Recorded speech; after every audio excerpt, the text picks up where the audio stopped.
pagi adik-adik, saya Marida Miliani. Lihat di slide ya. Saya pemegang program kesehatan remaja di Puskesmas Gerobak 1. Pada hari ini saya akan menyampaikan materi tentang kesehatan reproduksi remaja. Langsung aja ya. Nah, apa itu reproduksi? Reproduksi berasal dari kata re dan produksi. Re artinya kembali, produksi membuat atau menghasilkan. Reproduksi adalah suatu proses kehidupan manusia dalam menghasilkan keturunan demi kelestarian hidup. Kesehatan reproduksi yaitu keadaan sejahtera fisik, mental, dan sosial yang utuh dalam segala hal yang berkaitan dengan fungsi, peran, dan sistem reproduksi. Nah, kemudian remaja. Siapa remaja itu? Bisa dilihat di slide ya. Remaja itu dibagi menjadi beberapa tahapan. Ini adalah tahapan-tahapannya secara umum. Di rentang usia 10 sampai 20 tahun ya, sebenarnya ini salah nih, saya tulisnya 21. Kemudian ada rentang umur yang termasuk prapubertas dan juga pubertas. Kemudian masa adolescence ya. Lanjut. Nah, kenapa terjadi permasalahan pada remaja? Itu antara lain ini penyebabnya ya. Belum tumbuhnya kesadaran tentang pentingnya pengetahuan tentang kesehatan reproduksi. Kemudian masih dianggap tabu pendidikan seks sejak dini. Ada juga perubahan gaya hidup global dan desakan jumlah penduduk. Akan saya sampaikan sekilas tentang teori reproduksi. Nah, yang pertama tentang pengertian seksualitas. Semua yang berhubungan dengan manusia sebagai makhluk seksual, termasuk berkaitan dengan emosi, kepribadian, dan sikap, dan lain-lain. Kemudian arti kata seks ini meliputi jenis kelamin, bahasanya adalah jenis kelamin, reproduksi seksual, organ seks, rangsangan atau gairah seksual, kemudian hubungan seks. Nah, apa sajakah itu? Jenis kelamin seperti yang kita ketahui ada laki-laki dan perempuan. Cuma dua ya. Kalau transgender itu tidak termasuk ya, tidak termasuk jenis kelamin. Kemudian reproduksi seksual arti secara umum membuat bayi. Kemudian ada organ seks. Kalau laki-laki penis, yang perempuan vagina. Kemudian rangsangan atau gairah seksual. Kemudian hubungan seks. Nah, di sini antara lain isu bahasannya yaitu tentang organ reproduksi, pubertas, kehamilan, konsekuensi hubungan seks bebas dan tidak aman, antara lain kehamilan tidak diinginkan, aborsi, dan infeksi menular seksual termasuk HIV/AIDS. Organ reproduksi mungkin tidak saya bahas secara terperinci ya. Ini sudah dapat di pelajaran IPA. IPA apa IPA ya? Saya kurang tahu yang sekarang ya. Kemudian ini maaf ya. Ini organ reproduksi perempuan. Ya, bisa dilihat sekilas ya. Kemudian ini organ reproduksi laki-laki.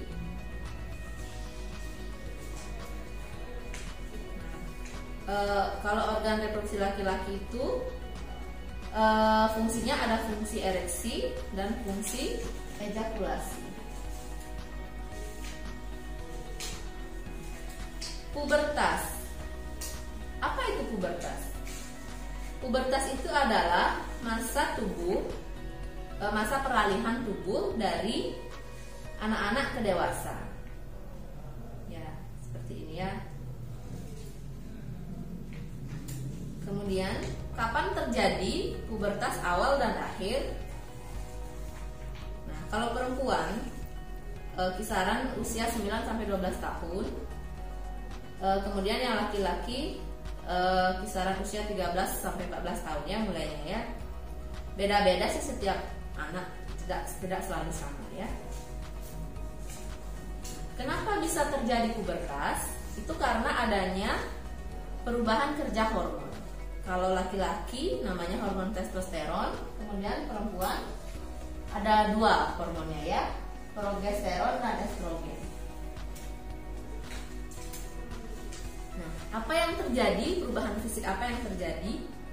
Kalau pada perempuan bisa dilihat ya, payudara yang makin besar, panggul makin besar, kemudian timbul rambut di area ketiak dan vagina.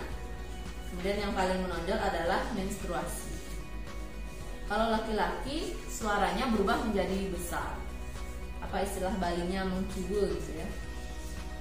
Sama terlihat juga tumbuhnya rambut di beberapa bagian tubuh ya. Kemudian ditandai dengan mimpi basah, biarpun tidak semua mengalami mimpi basah ya.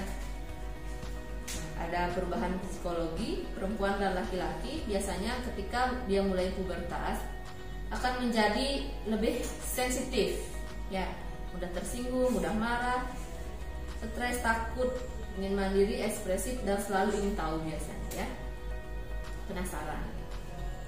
Nah, ini bagi yang laki-laki ya, mimpi basah. Apa sih mimpi basah?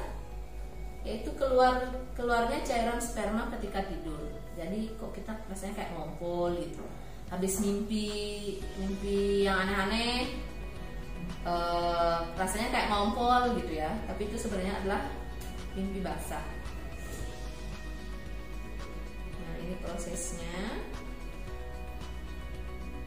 Ya, bisa dibaca di slide ya. Jelas aja. Nah, ini tentang isu ya, isu dan mitos. Ini bisa dilihat, ini adalah yang benar, kemudian ini adalah yang tidak benar ya. Nah, kalau menstruasi untuk yang perempuan, proses pelepasan darah dan cairan encer dari uterus atau dari rahim ya, melalui vagina. Nah, prosesnya seperti ini. Saya jelaskan juga ya secara terperinci karena sudah dapat pelajarannya ya. Kemudian ini adalah siklus menstruasi.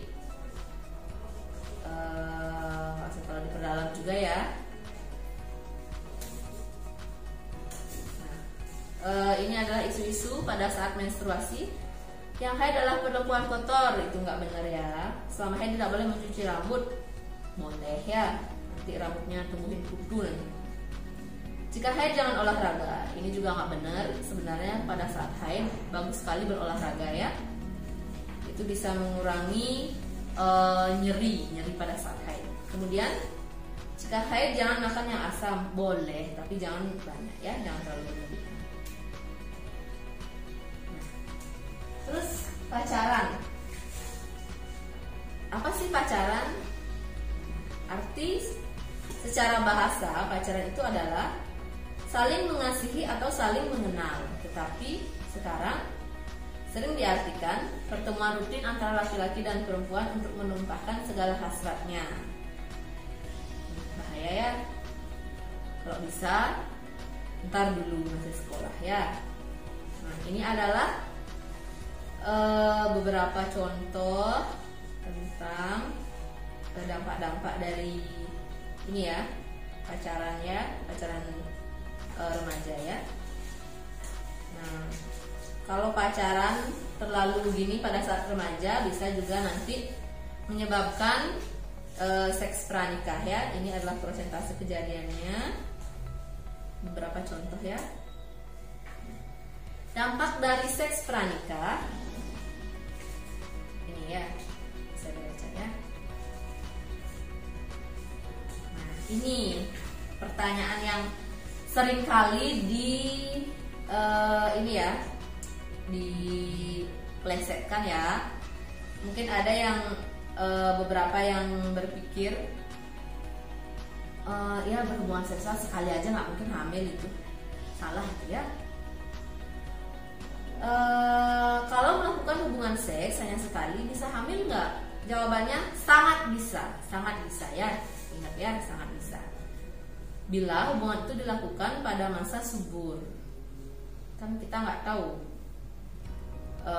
Kalau untuk mengetahui masa subur ini kan harus hitung siklus ya. Makanya kalau bisa jangan ya. Nah, ini laporan yang dirilis oleh Badan Pusat Statistik tentang pernikahan dini ya. Resikonya banyak sekali. Yang pertama, beresiko putus sekolah, kemudian kematian bayi, kematian ibu ya. Nah, kehamilan remaja ini terjadi antara usia 10 sampai 19 tahun ya. Jadi sebenarnya kalau di bawah 20 tahun itu belum bagus alat-alat reproduksinya ya. Jadi sangat beresiko kalau terjadi kehamilan di bawah usia itu ya. Nah, ini dia. Antara lain resikonya bisa terjadi tekanan darah tinggi, kemudian kekurangan darah, bayi lahir prematur, berat lahir rendah, perdarahan dan lain-lain ya. Kalau terjadi kehamilan usia remaja dan biasanya kebanyakan tidak diinginkan ya, ini nanti banyak ada yang mencoba-coba tentang aborsi, melakukan aborsi. Nih, kalau bisa jangan ya, karena banyak sekali efeknya. Nah, kalau sudah aborsi bisa hamil nggak? Bisa saja, tapi umumnya kalau aborsi tidak bersih dan dilakukan berkali-kali bisa menyebabkan infeksi rahim ya, dan bahkan bisa menyebabkan penyakit kanker leher rahim. Nah, selain itu bisa terjadi juga AIDS ya, HIV, karena kalau masih remaja melakukan hubungan seksual itu kan masih dalam tahap pacaran. Bisa saja kan kalau pacaran itu bisa putus, diganti sama yang lain, lakukan lagi sama dia, putus lagi, ganti sama yang lain, lakukan lagi sama dia. Nah, nanti akhirnya apa yang terjadi? Ini kena HIV ya, kena AIDS ya. Nah, makanya kalau bisa masih belajar, masih sebagai pelajar, ditunda dulu ya, pacaran yang normal-normal aja lah, jangan sampai berlebihan ya.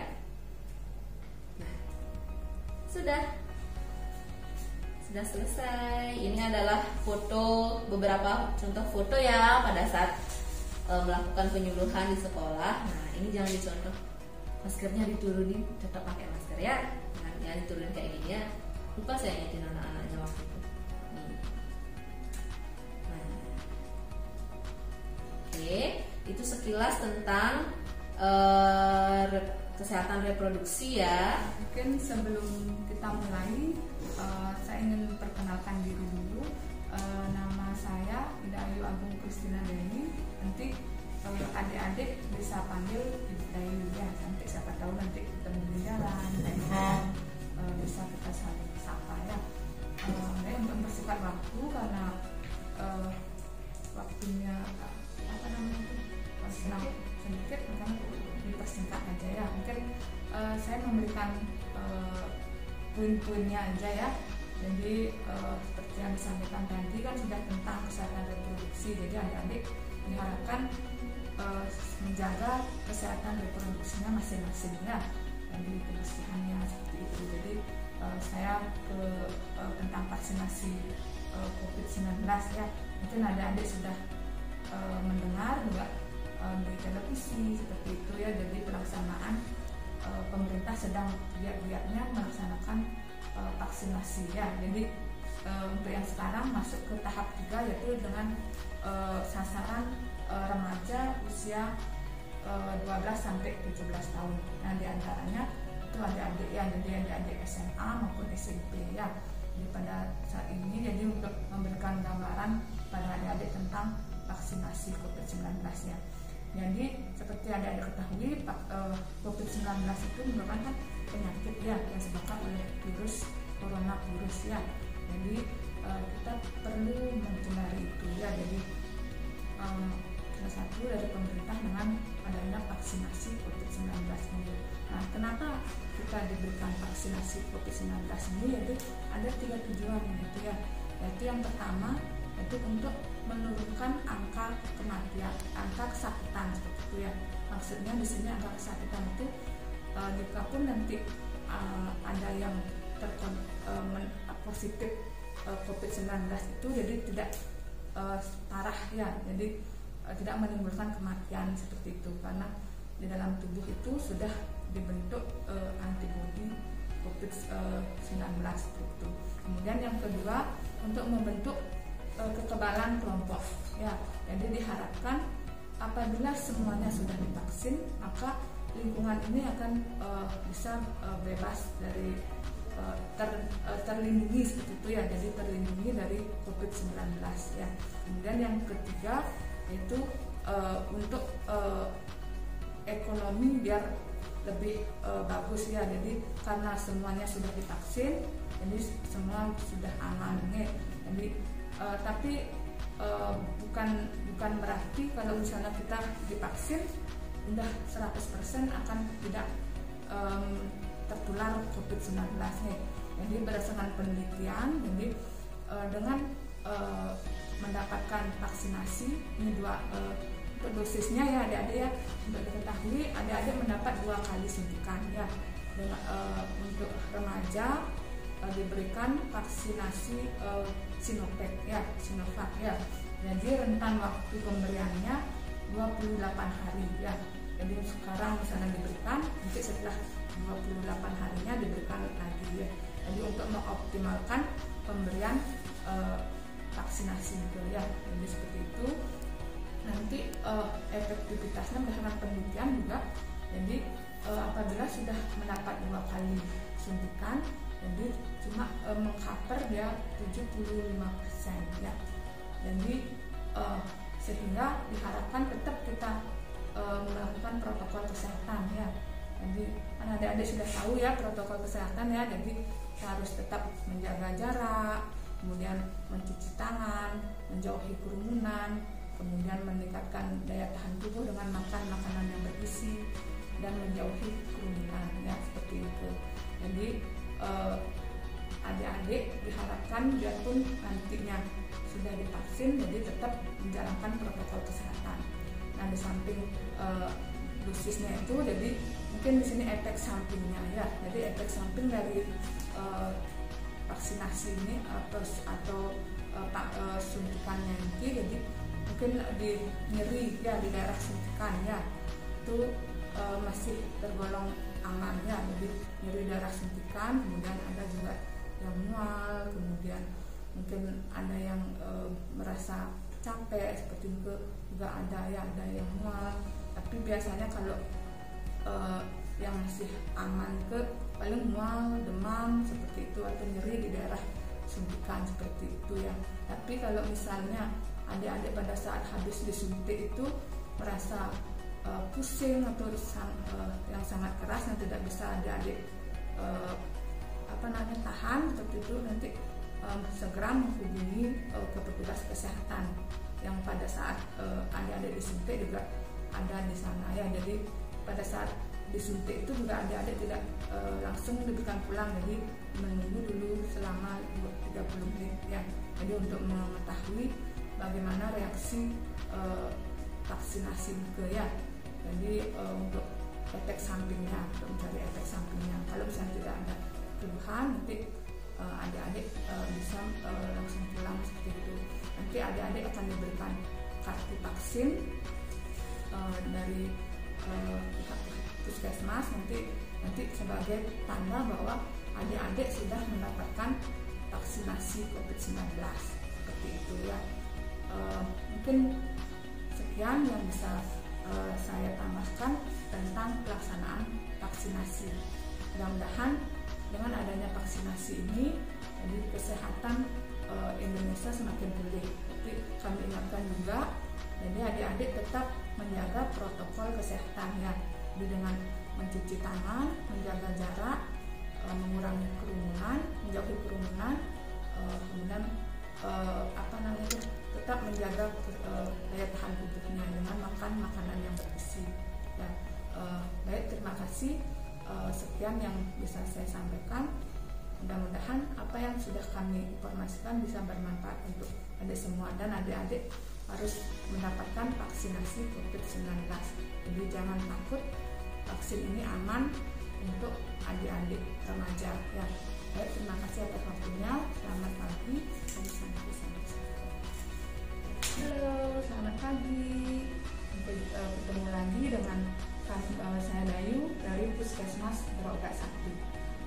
Baik, pada kesempatan hari ini saya akan memberikan panduan untuk cuci tangan. Jadi video ini kami buat jadi untuk persiapan tatap muka ya untuk di sekolah. Jadi mudah-mudahan apa yang kami berikan ini bisa bermanfaat untuk kelancaran atau pelaksanaan tatap muka. Baik, langsung saja ya.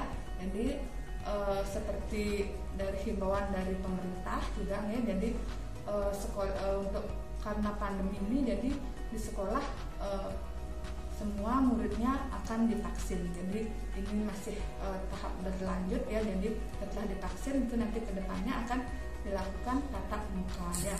Jadi diharapkan semua sekolah mempersiapkan kelengkapan dari tatap muka itu ya. Salah satunya yaitu dengan panduan cuci tangan ya. Jadi karena salah satu protokol kesehatan itu yaitu mencuci tangan dengan sabun dan air mengalir ya. Jadi saya di sini akan memberikan bagaimana panduan cuci tangan yang baik dan benar yang berdasarkan WHO. Jadi secara sekilas, jadi cuci tangan itu ada 6 langkah ya. Jadi 6 langkah cuci tangan. Jadi yang pertama di telapak tangan, yang pertama, kemudian kedua di punggung tangan, yang ketiga di sela-sela jari, kemudian buku jari ya, buku jari nanti bisa juga lihat di slide ya. Jari, kemudian jempol, baru dibilas dengan air mengalir ya. Jadi intinya di sini harus semua tangan itu terkena sabun dengan bersih ya. Jadi juga di samping itu kita mencuci tangan minimal 20 detik atau untuk yang sekarang mungkin 60 detik ya. Jadi mungkin kita bisa sambil menyanyi atau mungkin ngobrol dengan teman-teman adik-adik jadi pada saat mencuci tangan ya. Jadi mungkin dengan hitungan ya. Jadi yang pertama setelah tangan kita basahi dengan air, kemudian kita isi sabun, kemudian kita lakukan gerakan ya. Jadi mencuci tangan, jadi sabunnya kita anggap kita menghitung ya 1, 2, pokoknya hitungan dalam hati ya sama 60 detik ya. Jadi ini digosok punggung tangannya, kemudian sela-selanya, ini sela-sela jarinya, dan semua harus kena ya. Kemudian buku jari, jadi saling mengunci dia ya. Kemudian kuku jari, baru jempol ya. Jadi baru dibilas dengan air mengalir ya. Kemudian dikeringkan dengan tisu kalau ada, tapi kalau misalnya tidak ada kita bisa angin-anginkan saja ya. Jadi kalau misalnya menggunakan lap, kalau lapnya harus bersih nih. Jadi kalau misalnya kita gunakan lap yang tidak sekali pakai, nanti takutnya ada kuman di situ juga ya. Lebih bagus kan kita pakai tisu atau diangin-anginkan saja. Jadi sekian untuk panduan cuci tangan yang mudah-mudahan nanti bisa diikuti oleh adik-adik ya. Jadi untuk mencegah salah satu dari protokol kesehatan itu cuci tangan pakai sabun dan air mengalir ya. Dan juga di samping itu, jadi jangan lupa adik-adik tetap gunakan masker dengan baik dan benar ya. Jadi harus menutupi hidung dan sampai di dagu ya. Jadi kalau misalnya adik-adik pakai masker, jangan dipegang di depannya ya. Jadi kita pegang di talinya kalau mau buka gitu ya. Jadi untuk mencegah juga penularan itu. Jadi habis kita megang masker, selalu ingat cuci tangan pakai sabun dan air mengalir. Baik, demikian panduan cuci tangan yang bisa kami berikan. Mudah-mudahan bisa bermanfaat untuk adik-adik ya. Selamat pagi, sampai jumpa.